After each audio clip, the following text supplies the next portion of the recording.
आइए अगला क्वेश्चन देखते हैं।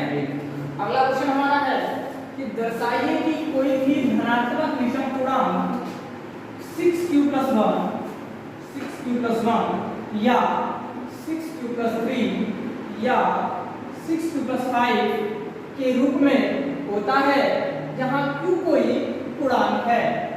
जहाँ q कोई पूर्णांक संख्या दी गई है, कोई संख्या मान लो हमारा धनात्मक विषम पूर्णांक होता चाहिए, कोई स्वरूप का होना चाहिए। सबसे पहले हम क्या करेंगे, इसके लिए मानेंगे कि माना ये कोई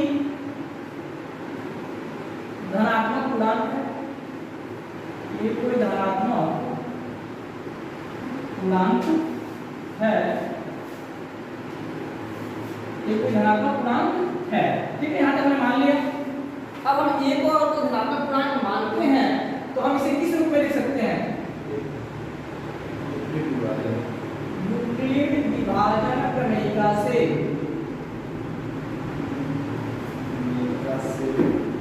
प्रमेयिका से ये अगर कोई धनात्मक पूर्णांक है, इसमें b और q दो संख्याएं bq+r इसमें निहित रहती हैं, जहां r हमारा 0 से बड़ा होता है और या बराबर होता है और b से छोटा होता है। ठीक है, अब यहाँ जो दिया गया है b की वैल्यू कितनी दी गई है? 6 6 6 b की वैल्यू कितनी है? 6। ठीक है, तो हम क्या लिख सकते हैं यहाँ b के यहाँ पे, सॉरी इसको हम लिख सकते हैं अर्थात a बराबर हो जाएगा 6q + r और जहां ये r की जो वैल्यू होगी वो हमारी 6 से कम होगी। ठीक है, ये हमने माना था, इस प्रकार से लिख सकते हैं। यह यूक्लिड विभाजन प्रमेयिका कहती है और एक प्रमेयिका के आधार पर हमने इस क्वेश्चन को अपने बना दिया। ठीक है, अब आते हैं इसके अगले टॉपिक पे। r की वैल्यू क्या लिख सकते हैं? r बराबर क्या हो जाएगा?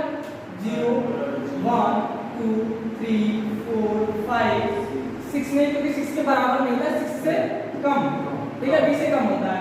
अब इस वैल्यू को बार बार इस क्वेश्चन पे जो दिया गया है इक्वेशन हमारा इस पे रखते हैं। ठीक है, तो क्या होगा?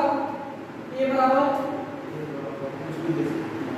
कितना आएगा? 6q + r के यहाँ पे 0 रखेंगे, इसका मतलब 6q आएगा। ठीक है, अब q कोई पूर्णांक कोई नंबर मान लेते हैं, q कोई भी संख्या है, जैसे कि हमने कहा था 1 है, कितना आया? 6। भाई गुणा में है ना, 6q गुणा में है तो कितना आया? 6। यह सम संख्या है कि विषम संख्या है? सम संख्या है भाई, जो 2 से कट जाए वो सम संख्या, तो ये सम संख्या है। 6 यहाँ q की जगह कुछ और मान लेते हैं, 3 मान लिया हमने। 18 आया, 18 क्या सी संख्या है? सम संख्या है। ठीक है, अर्थात 6 क्या आ रहा है? सम संख्या आ रहा है। समझते चले? ठीक है, इसको मिटा दें। अब आते हैं, ये तो हमारा पहला था। अगर यही दूसरी वैल्यू रखेंगे बराबर तो क्या आएगा? 6q + 1 क्या आएगा? 6q + 1।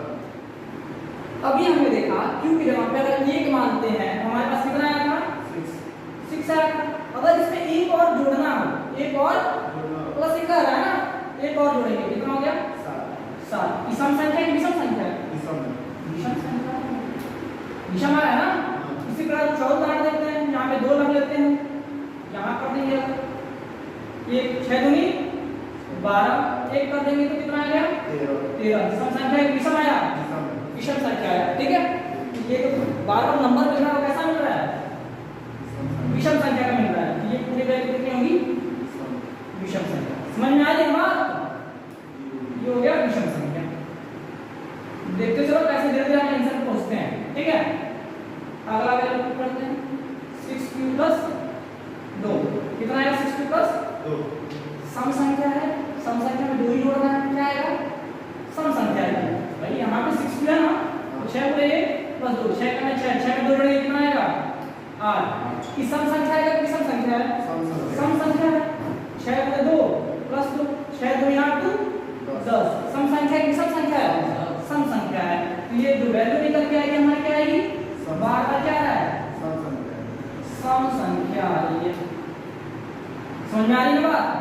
अगला बात 6 क्यू प्लस 2 पे नंबर क्या है 3 है। अब ये सम का ये क्या आएगा विषम आएगा। विषम संख्या। आप देख सकते हो निकाल करके, ठीक है, कोई बहुत बड़ी संख्या नहीं है कि आपको समझ में ना आए। इसी प्रकार 6 क्यू प्लस 4 आएगा। अब क्या आएगा सम आएगा। सम आएगा, सम संख्या, चला जाएगा। ठीक है। फिर ये बराबर 6 क्यू प्लस 5 क्या आएगा विषम संख्या। विषम संख्या। अब ये आपका आ गया आंसर तैयार। आंसर क्वेश्चन क्या बोल रहा था, किस रूप का होना चाहिए 6 Q plus 1, 6 Q plus 3, 6 Q plus 5। कौन सी संख्या विषम पूर्णांक। धनात्मक विषम पूर्णांक। तो विषम संख्या ही चाहिए भाई। विषम संख्या को देख लेते हैं हम।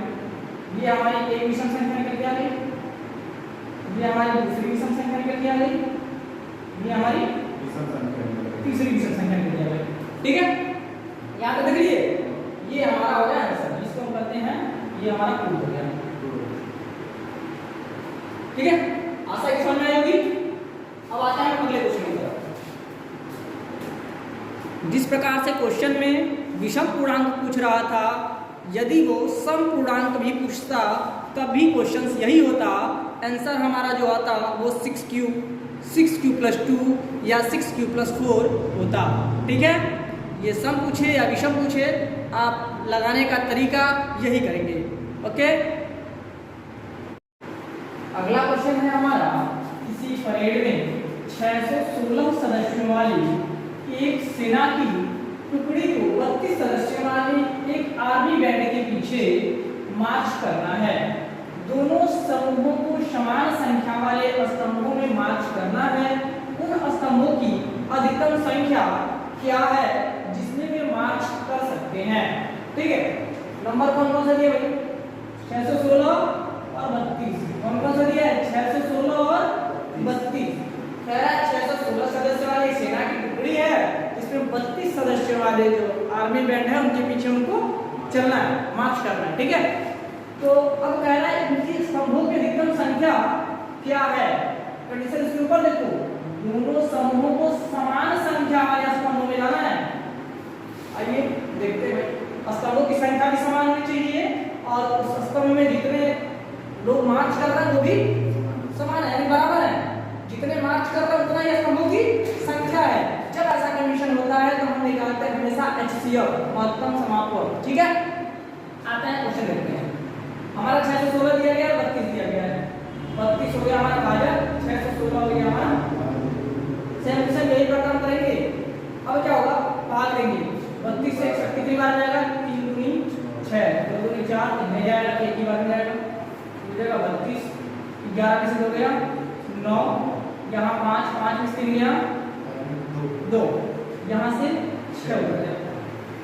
अब ऐसा नहीं शेषफल बचा है, क्योंकि यहाँ से तारे है ना, शेषफल नहीं है। 32 से इसको डिवाइड करेंगे अभी, कितनी बार में जाएगा 2, 3 9 27, 3 9 27 9, 9 18 क्या 80 लगाइए, 9 3 27 से बड़े 28, 16 में से 8 गया 8, यहाँ बचा 8 में से 8 कितने खत्म। अब ये शेषफल 8 बचा। अब इसे हम भाजक बनाएंगे, 32 को कुटेंगे बीच में, 32 को कहाँ डालेंगे बीच में, भाजक बना के जो भाज्य था उसको भाज्य बना के। अब 8 से भाग देंगे, कितनी बार में लगा चुके हैं 32 खत्म। HCF कितना है 8 है, HCF हमारा 8 है। अब देखना है आंसर क्या लिखेंगे हम, आंसर क्या लिखेंगे, उन स्तंभों की अधिकतम संख्या क्या होगी। तो स्तंभों की अधिकतम संख्या